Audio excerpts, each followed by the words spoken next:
Well, I've done nothing to the mini bike.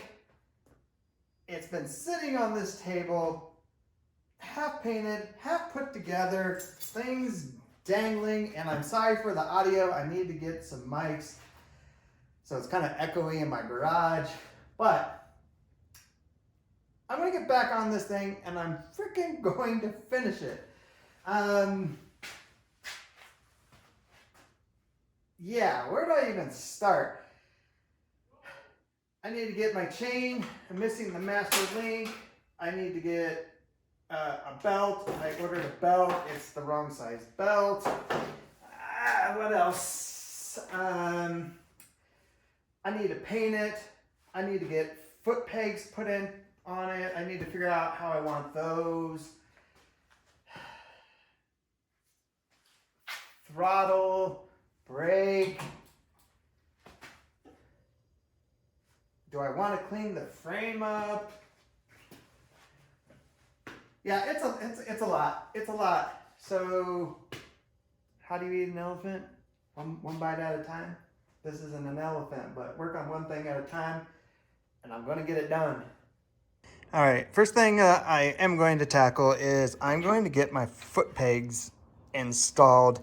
I originally was going to put it down here. I got these little cheap foot pegs. I was going to put it down here, but I don't like it. So I got this little piece of tube stock. I don't know where I got it, but I'm thinking of either welding it a piece right here so I can mount this peg to it, or I'm going to mount it up here. So we're going to try it and see how it works out.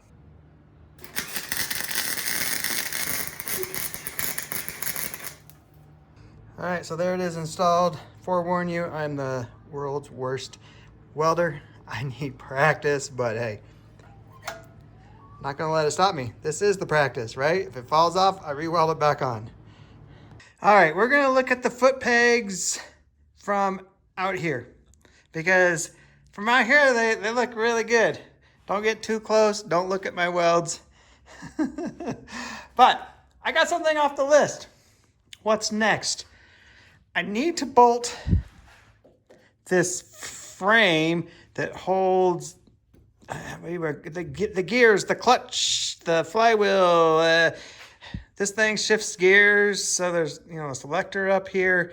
But getting this frame in and out of the main frame, it's tight. So I'm going to bolt it in, and then when we need to do any work on it, I can just remove these bearing caps and we can take stuff out. We can move the engine if we need to, but I need to bolt this frame in.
All right, I got to show you what's going on here. You saw me, this handle, it comes down. Oh, sorry for the light. It comes back here. But this thing is awesome because it goes back to this shifter, right back. You can see where it hooks in. So you can select between high and low. So you can, that far gear that's over there, or there's another one where the chain is hooked up right there. So you can see they're different diameters. So one is high, one is low. Low range on this thing will climb anything. So yeah, so it's pretty cool. You got to stop and then you can shift. See that? See it's moving that? So you can select the gear and you do it from right there. It's pretty cool stuff on this old tote goat stuff they built. So I'm gonna finish getting the little bracket mounted up and then we'll get the seat on.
We're gonna check for some,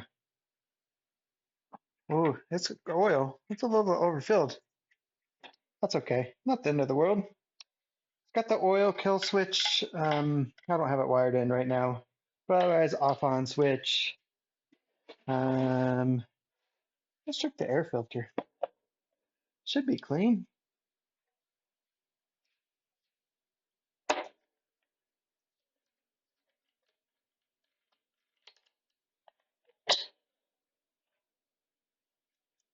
Yeah, clean enough. Got this little vent tube thing. I'm gonna unhook that, get it out of the way.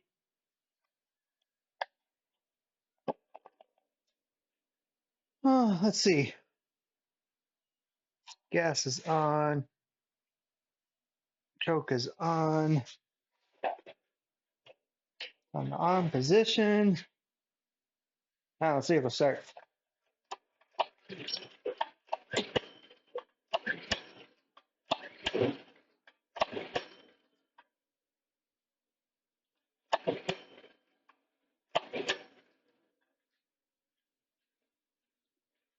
Oh, I can smell dirty gas. It has been sitting for a bit. So I'll probably have to drain the gas and clean the carb here. We'll give her some starting spray. See if she'll kick over that way.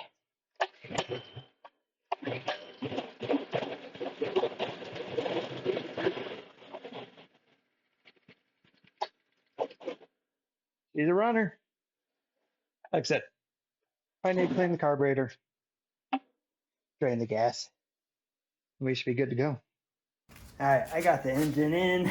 At least it's sitting in there kind of bolted, and then realized real quick, I can't get the throttle cable in because it has to mount right there, and it has to go through this piece over here, so that way when we pull the throttle,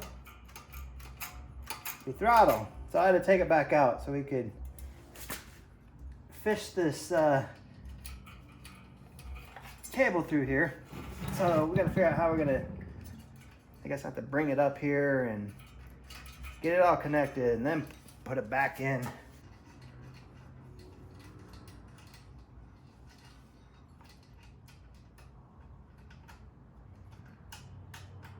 All right, moving just along. Actually, I think I even found the belt that goes to this. I was just going through some parts and stuff, and I'm like, I think this is the belt that goes on this bike. So we're gonna try to put that on. Throttle's connected. Engine is still roaming around. That's okay, because we got to take off this clutch to get this belt on. I put it on there. Then once we get the belt on, we get the motor mounted.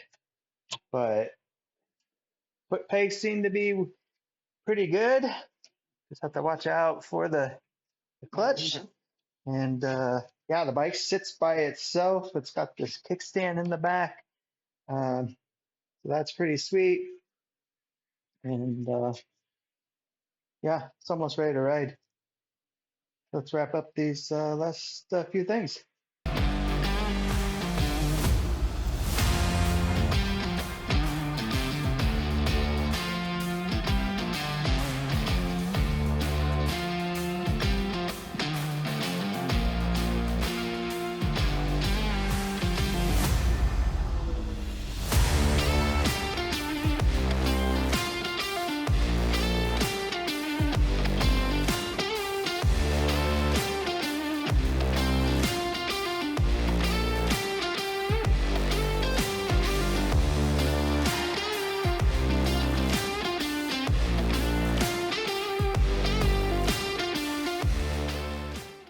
Well, I think it's about time to start this sucker up.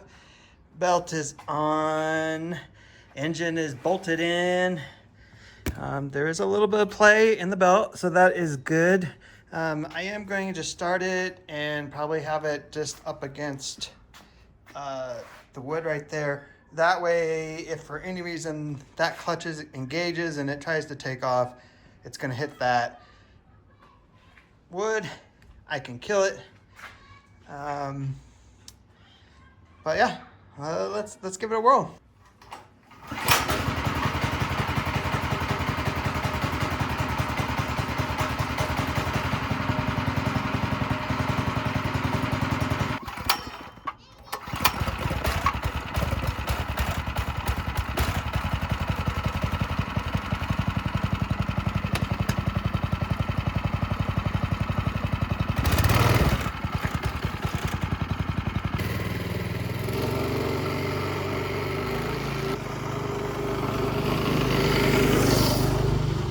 Quickly made it back into the garage.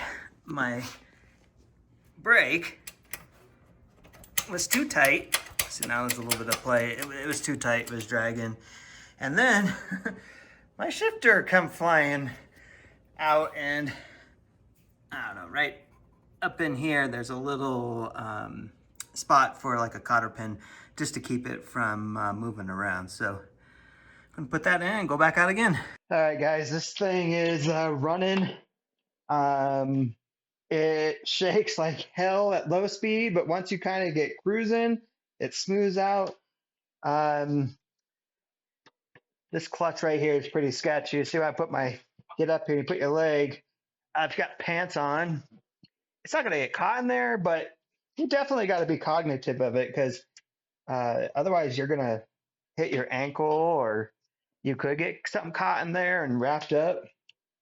But I will say, when this bike was originally built, probably in the 60s, 70s, whenever, didn't have a Predator motor in there. Would have been something a little smaller, probably more vertical, and this guy would be sticking in more. So you wouldn't have to worry about it. A lot of these used to have a like metal mesh on this sides here, on this side too, just to prevent you from doing that. But with this engine, you know, the clutch is sticking outside the frame. The other side of the engine is sticking outside the frame. But hey, it's cool. It's old. Not many mini bikes have gears, but now we can go cruise. Coming over here. Now this is the more modern. The Coleman. Basically the same motor.